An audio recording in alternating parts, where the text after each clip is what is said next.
Olá e seja muito bem-vindo para a nossa segunda aula de Masterclass sobre teoterapia. Na última aula, nós abrimos a porta de um segredo de 2000 anos atrás. E hoje nós vamos entrar de verdade. Quero que você feche os olhos por um instante e pergunte: qual é a minha maior luta? É a ansiedade que paralisa? A insegurança que te impede de agir? Aquela fome que não é de comida, mas de algo que você não sabe o que é? A boa notícia é que o problema não é você, é o software que roda na sua mente. Como um antigo sistema operacional cheio de vírus, a sua mente subconsciente opera com crenças e memórias que muitas vezes não são suas, mas que controlam os seus pensamentos e emoções. O Freud já falava disso, quando ele estabeleceu a teoria do determinismo psíquico. Ele assombrou o mundo que achava que estava em pleno desenvolvimento da ciência, da intelectualidade. E o Freud veio e falou que as pessoas não governam as suas vidas. Elas não são donas de si mesmas. Elas são marionetes nas mãos do destino. Destino esse que é o que a gente fala, é o destino. Não. Tem algo errado lá no fundo da mente e isso precisa ser corrigido. Você não pode consertar o que você não enxerga. Por isso que na terapia nós começamos por iluminar o invisível. Então eu apresento para vocês a técnica da lanterna e da semente. São ferramentas de cura profunda para o seu software mental. Use 5 minutos para estar escrevendo sobre a sua maior insegurança. Exponha o fantasma que te assombra. Coloque-o na luz. Esse é o primeiro passo para dissipá-lo, é abraçar a sombra. Esse fantasma é a sua sombra, como dizia o Jung. Então abrace a sombra, faça as pazes com a sua sombra. Em seguida, nós vamos usar a técnica da semente. Uma vez que nós conhecemos com a nossa lanterna, nós iluminamos e vimos qual que é o fantasma. E agora que nós temos o fantasma na luz ali, nós podemos reescrevê-lo. E se ele diz: eu não sou bom o suficiente, você vai plantar a semente da verdade. Você vai dizer para si mesmo com muita convicção: o poder de Deus está em mim. Eu sou capaz e merecedor. Repita isso 3 vezes em voz alta, sentindo em cada palavra esse sentimento de que você é capaz, de que você é merecedor. E lembre-se, a repetição é a linguagem do subconsciente. Todos os grandes mestres enfatizam muito isso. Repetição, repetição, repetição. É claro que há um caminho mais rápido. Durante a hipnose, com um único comando, nós mudamos tudo instantaneamente. Então a hipnose tem esse grande poder. E nas nossas músicas de terapia, nós temos comandos de auto-hipnose, onde a pessoa vai incorporando aquele sentimento e aquilo vai promovendo a cura. Com essas músicas, por várias vezes eu entrei no poder de Deus, eu entrei no Espírito Santo, no repouso do Espírito Santo. Fui tocado, fui revelado, fui curado. E então essas músicas são maravilhosas, eu digo que são um presente de Deus. Coisas que só Deus explica como que Ele faz as coisas acontecerem. Então, para que esse exercício seja profícuo na sua vida, repita o exercício várias vezes. Vai lá e olha mais aquele fantasma, ilumina com a lanterna, vai mais a fundo, porque a nossa mente, os problemas, os transtornos, é igual uma cebola, tem várias cascas, várias camadas. E cada vez a gente vai limpando uma, e mais uma, e mais uma. Dessa forma, a gente repetindo o exercício, nós vamos indo a níveis cada vez mais profundos. A nossa mente tem 49 subníveis. Então, é bastante camada para limpar.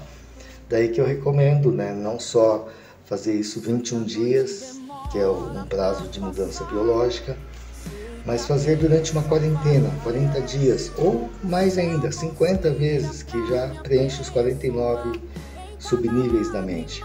Ou mais, se for preciso, porque nem toda vez a gente vai alcançar aquela camada mais profunda. Então é como se a gente estivesse garimpando e nós vamos buscando esses fantasmas, que uma vez localizados, nós podemos reescrever, fazer um reimprint do que nós temos em nós.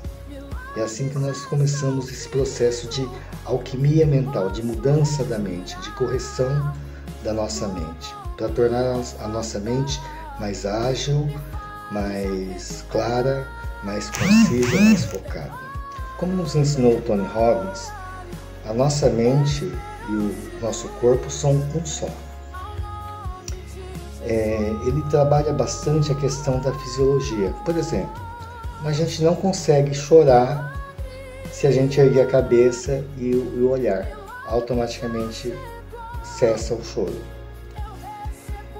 Isso porque a fisiologia e a emoção são uma coisa só.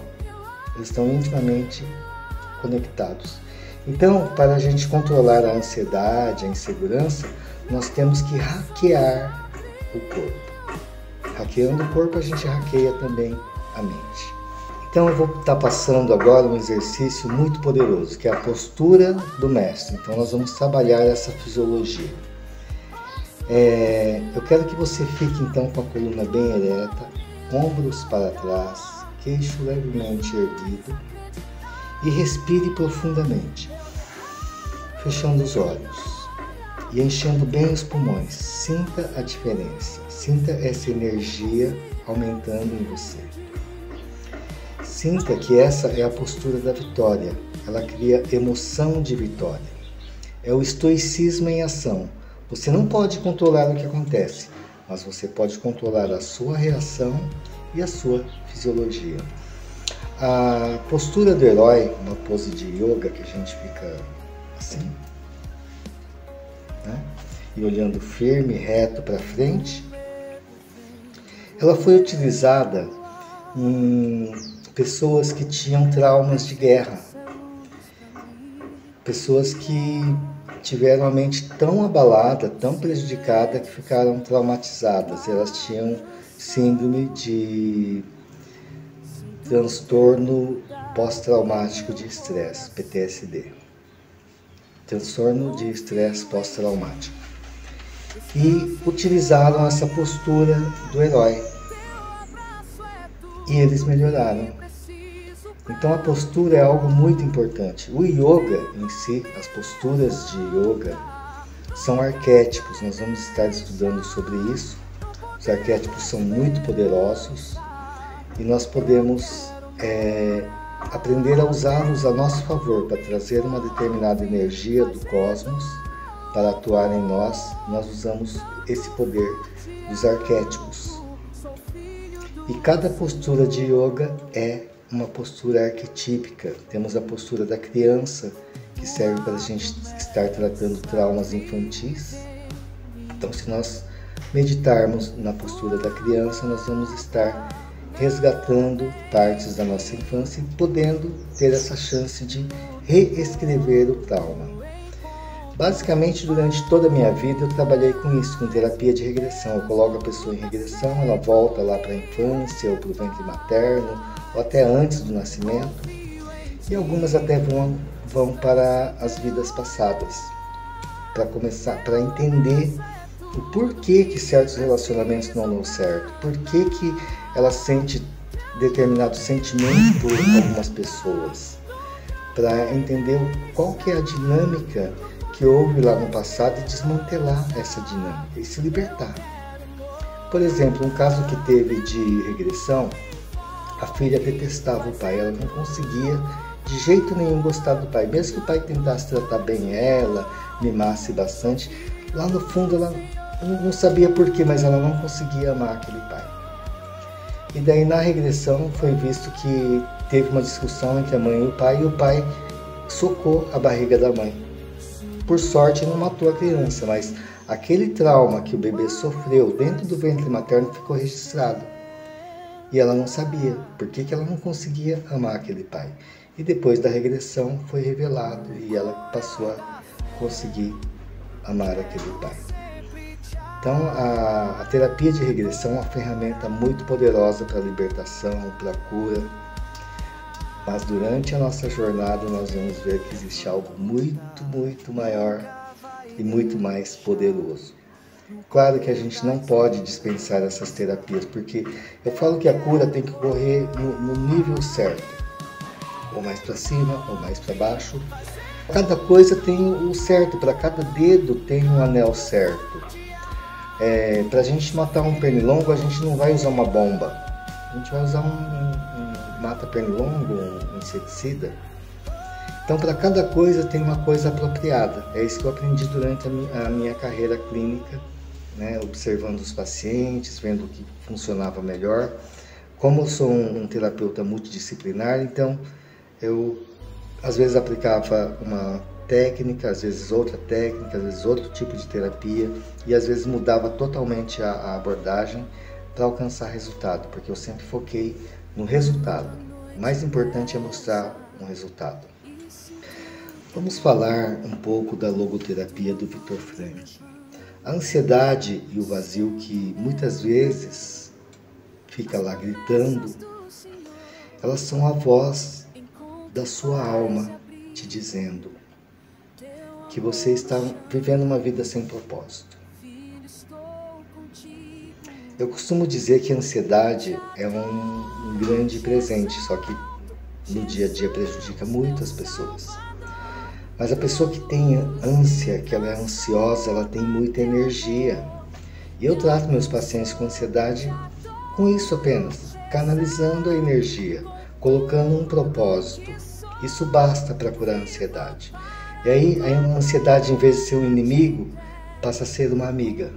Porque a pessoa vai produzir, ela vai correr atrás do que ela quer.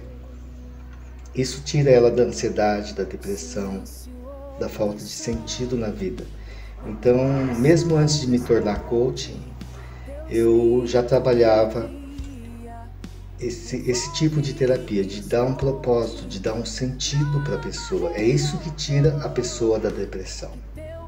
Quando a pessoa tem um sentido, quando ela descobre o sentido da vida dela, a missão dela, por que ela está aqui. Mas tem que ser algo maior, algo nobre, algo elevado. E daí a pessoa consegue sair lá do fundo do poço e vai para uma nova vida. Como aconteceu com o próprio Tony Robbins. Ele estava no fundo do poço, foi quando ele resolveu mudar. E ele pensou, o que eu posso fazer? E lembrou que sempre aconselharam a ler. E ele começou a ler muito, ler, estudar, pesquisar. E também começou a correr, e aí por isso que o foco dele está muito na fisiologia. Isso ajudou ele a emagrecer, porque ele estava sobrepeso. E ele treinava muito, a repetição é a grande chave. Ele treinava incansavelmente. Ele queria se tornar um grande coach, um grande palestrante, e ele chegou lá. É um dos maiores do mundo hoje. Por quê? Porque ele treinava incansavelmente. Ele sabia onde ele queria chegar, ele tinha um propósito. E ele queria ajudar o maior número possível de pessoas. Era um combinado dele mesmo. E ele conseguiu. Então, nós temos que descobrir dentro de nós onde está o propósito, qual é o sentido da nossa vida, qual é o propósito da nossa vida. E quando a gente descobre esse propósito, tudo muda. A nossa vida se reconfigura. Os nossos pensamentos, os nossos atos, os nossos sentimentos, tudo passa a ser parte de algo maior. Não que a gente não vá mais ficar triste ou com raiva, qualquer desses sentimentos baixos. A gente simplesmente escolhe procurar sentimentos mais elevados e deixar para baixo os sentimentos baixos, deixa lá embaixo. Por quê? Cada sentimento é uma vibração, cria uma vibração. E essa vibração cria as doenças. Quando o corpo começa a vibrar abaixo de 32 Hz, desenvolve-se o câncer. Então as doenças nada mais são do que frequências vibratórias. Como eu pude estudar, aliás, na minha pós-graduação em terapias vibracionais quânticas, tudo é vibração, tudo vibra. E ao colocarmos uma vibração, as vibrações tendem a se alinhar. Uma vibração mais elevada tende a trazer a outra junto e daí se restabelece a cura. Por exemplo, o fígado. Se o fígado perde a função, ele começa a dar problema. Se o fígado perde a vibração, ele começa a dar problema. Então, uma das formas de terapia que eu trabalho é administrar aquela vibração do fígado saudável, natural, que são, no caso, os biofatores, que vão trazer uma vibração, vão resgatar a memória vibracional, a memória celular, para que aquele órgão, aquelas células passem a trabalhar dentro de uma frequência mais elevada. Então, tudo que nós podemos fazer através da vibração e podemos melhorar o nosso corpo, nós devemos buscar. E por isso nós temos na terapia as músicas com frequências curativas, para manter uma vibração saudável, uma vibração de saúde e de equilíbrio mental. Eu passo o dia inteiro escutando essas músicas, eu coloco lá no fundo, às vezes bem baixinho para ficar de forma quântica, porque daí não precisa ninguém ficar ouvindo, mas eu sei que está tocando no ambiente e aquilo tem um efeito, porque são vibrações. Bom, vamos voltar ao Viktor Frankl. Ele que sobreviveu aos campos de concentração nazista. Ele ensinou que a busca de um sentido é a força motriz da existência. Porque ele viveu isso, ele testemunhou isso. É o que fez ele conseguir sobreviver a tanta atrocidade, a tanto sofrimento. E com base na experiência dele, nós vamos fazer agora uma técnica, que é a técnica do legado. Eu quero que você pense um pouco como você quer ser lembrado daqui a 50 anos. Não por bens, mas como você viveu, como você amou, como você inspirou. Escreva isso. Coloque uma visão clara do seu propósito. É isso que vai te dar a força para superar qualquer obstáculo, pois sua dor se torna a matéria-prima da sua missão. Eu só preciso que você encontre isso, a sua missão, o seu propósito. E quiçá essa missão e esse propósito seja ajudar as pessoas, seja levar luz e cura para a vida das pessoas. Todas essas filosofias e ciências se encontram na visão de Jesus.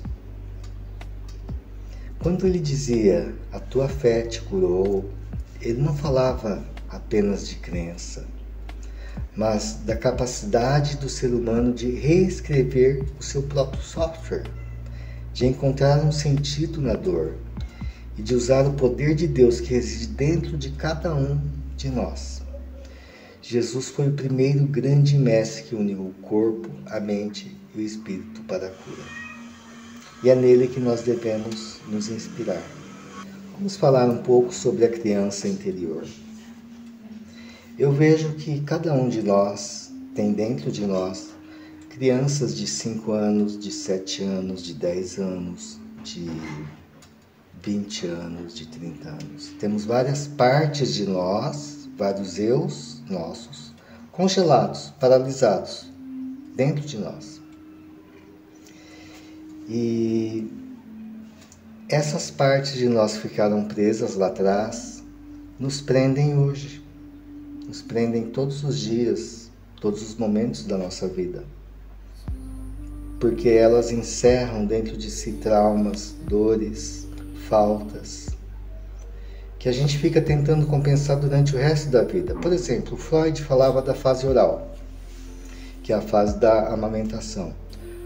O fase oral, que a gente chama na psicanálise, a pessoa que é fase oral, é uma pessoa que a gratificação é extremamente na boca, porque ela ficou muito fixada ali. Ou ela não mamou, ou mamou demais. Então, de um jeito ou de outro, ela pode ter fixado na fase oral.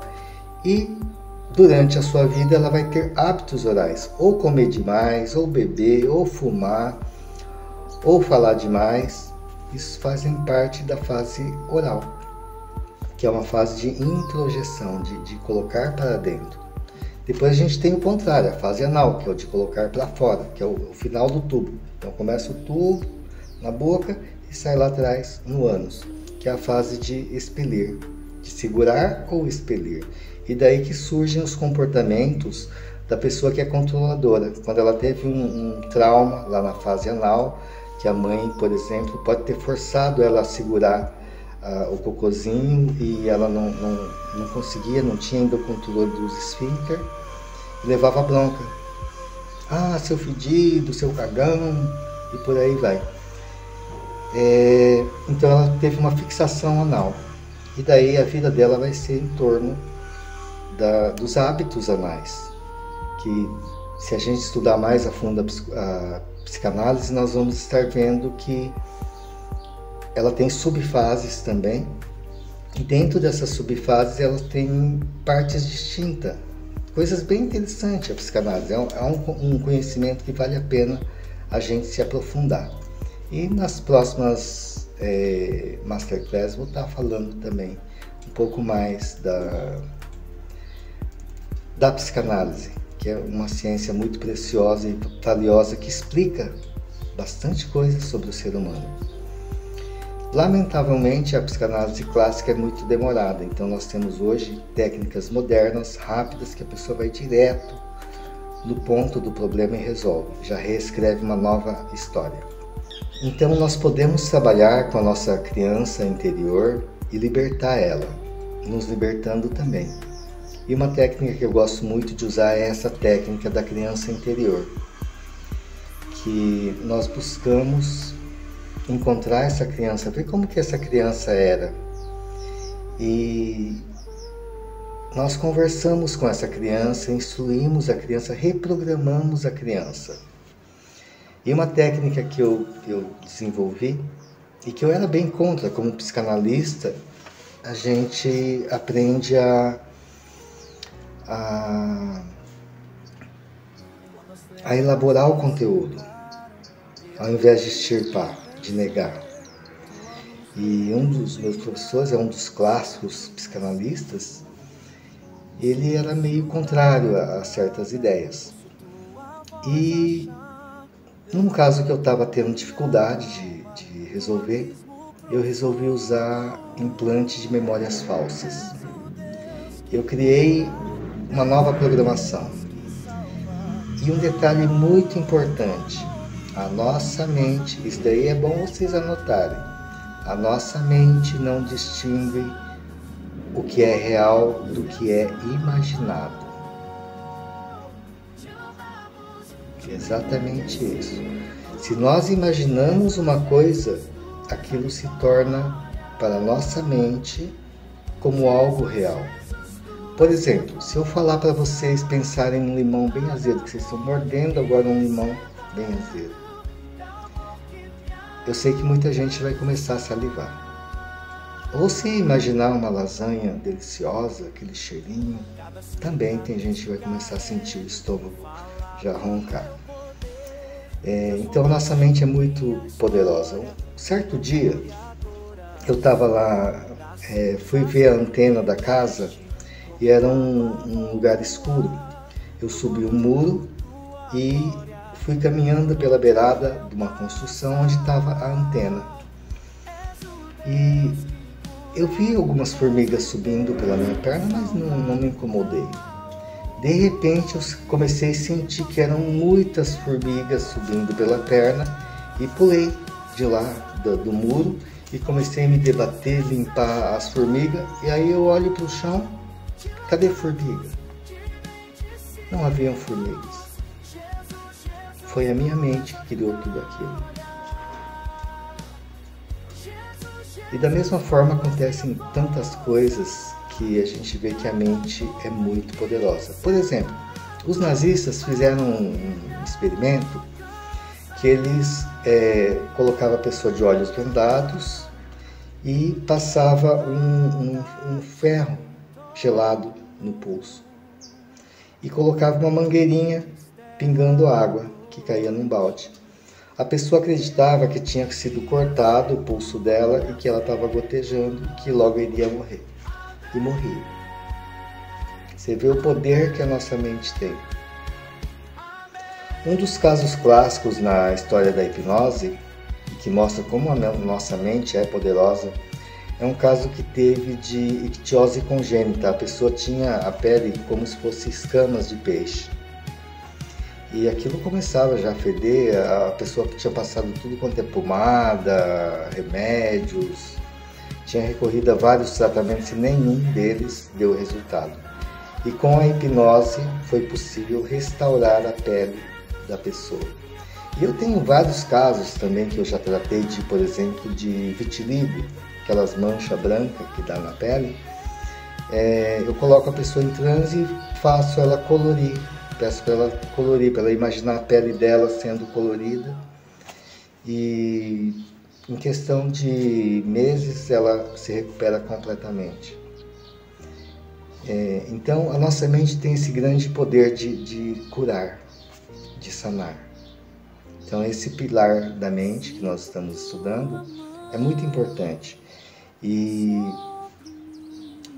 no nosso livro, O Poder do Inconsciente, eu reuni os grandes nomes dos pesquisadores sobre a mente, desde os filósofos, sábios, textos clássicos, escrituras sagradas, os pesquisadores da mente, os cientistas, que vão, por exemplo, desde lá Freud, Jung, também Joseph Murphy, Joe Dispenza, Joe Vitale, Greg Braden, Hiroshi Motoyama. Eu peguei vários autores e fui sintetizando num conhecimento sólido. Está bem claro ali qual que é o segredo da mente. Aprender a manipular uma substância que o Napoleão Hill chama de matéria amorfa, que é sem forma. Então toda essa energia amorfa, que é sem forma, se transforma em algo físico com forma. Então, através da mente, da lei da atração, lei da vibração, seja lá como chamem, é possível interferir na nossa realidade. E tem experimentos que comprovam isso. Pegaram um aparelho que gerava números pares ou ímpar, aleatoriamente, randomicamente, e pediu para a pessoa segurar e pensar mais em números pares. E o resultado foi que surgiram mais números pares do que ímpar. Fizeram o oposto, surgiram mais números ímpares do que pares. Então isso é cientificamente comprovado. E eu tive o prazer de poder ter estudado com um dos grandes nomes da física, um físico mesmo, formado em físico, professor, grande sábio, que explicava na prática como funciona a física quântica. Então a nossa mente tem esse poder enorme sobre o corpo, sobre a matéria, sobre o nosso entorno, sobre o que acontece. Não tem aquelas pessoas que falam, isso vai acontecer, e acontece, a gente fala, língua, boquinha. Por quê? Porque elas profetizam. Então nós temos que cuidar muito desse poder intrínseco que nós temos, que é um dos maiores poderes do universo, que é a palavra. Exatamente isso. Em princípio era de verbo, a palavra. A palavra é que codifica as nossas experiências, as nossas ideias. Então jamais a gente pode falar para a gente mesmo, eu não presto, eu estou podre. Não, nós temos que falar, eu sou saudável, meu corpo é forte e saudável. Então, que nós sejamos sempre o nosso melhor amigo e não o nosso pior inimigo. Nós temos que nos ajudar, nós temos que ser mais bondosos com nós mesmos. Ao mesmo tempo, nós temos que imprimir disciplina a nós mesmos, exigir mais de nós mesmos. Bem, as técnicas que eu passei hoje, que a gente esteve conversando hoje, na verdade vai muito mais além. Isso é só a pontinha do iceberg da terapia. Tem muito mais coisas vindo por aí. e eu quero compartilhar com vocês. Então eu quero que vocês estejam próximos, estejam presentes na nossa próxima Masterclass. Até lá, que Deus abençoe.